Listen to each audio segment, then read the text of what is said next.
Our guest tonight has been closely following Ms Clinton's complicated, fascinating, lengthy life in the public eye. Brendan O'Connor is an Associate Professor at Sydney University's US Studies Centre. Welcome to The Drum. Good to talk with you. Is Hillary 2016 any different to Hillary 2008? What has she learnt? Well, wiser. Travelled many miles. She's a hard-working person. That's undoubtedly the case. Maybe written a book that $14 million advance. I don't know if that was justified, but someone who's a lot richer as well. Known throughout the world, knows, I think, foreign policy better than probably anyone I can think of coming into the presidency.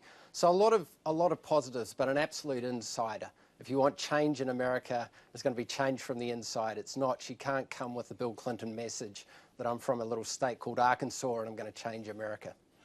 What do you think Hillary Clinton America would look like? Well, I think it would be an America where we'd have a competent president. We'd have a more hawkish president than Obama. I think that's somewhat of a concern. We'd have a president that moved towards Asia. I think the pivot to Asia is a Hillary idea as much as an Obama idea. But I think we wouldn't see the issue of inequality addressed in the way that some people in the Democratic Party would like. So I think the notion that Hillary is going to really shake things up is very difficult anyway. The Republicans will control part of the Congress. So it won't be an America that fundamentally changes, I don't think, but it will be an America that's probably fairly well sort of run at the top. Right. An effective administrator, not lacking the charisma of her husband, but and the spades drama. of endurance and the drama. Hopefully, yeah. Hopefully. I don't think we can go through another White House racked with that kind of drama, David. Hillary Clinton is a galvanising figure in US politics, and one of the great challenges in US elections is always bringing out the vote. And do you see a risk on the Democrat side that having Hillary as the candidate will galvanise Republicans to fight harder to stop her getting it, and that will bring out a much greater Republican vote than perhaps we've seen in past elections? I'm not so sure about that. I think she'll galvanise women to vote. That's a very strong sort of new thing that she has. She has few things that are novel and new, but I think she has the right claim to say it's time for a woman president. On the Republican side, it probably depends who is the nominee. If it's a Mike Huckabee, yeah, it will bring out an evangelical vote that maybe at times has been suppressed, but, rising.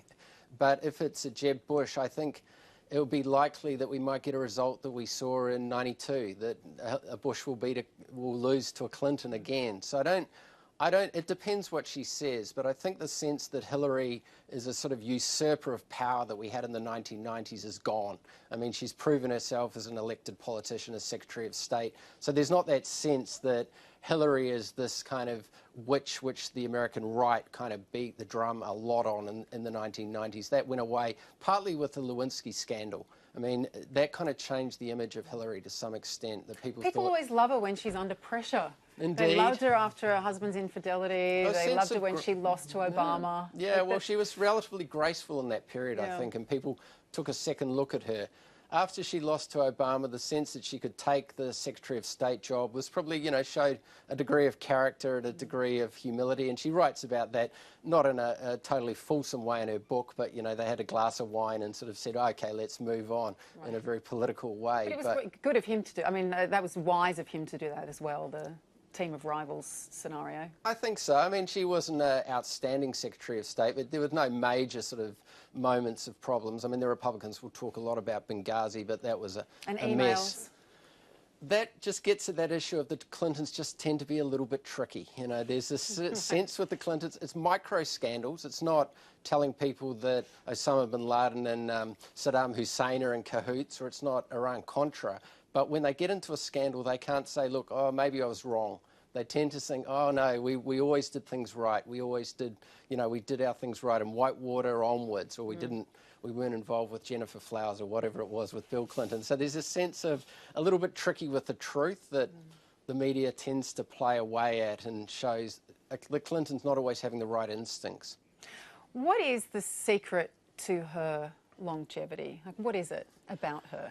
Tenacious.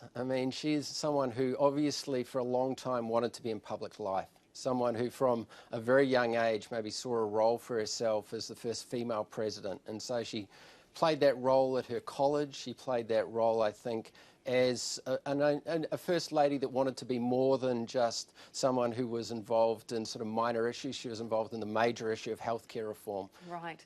Well, thank you so much. We'll be watching this so closely and intently. We almost feel like we're there. Thank you, Brendan O'Connor, for joining us.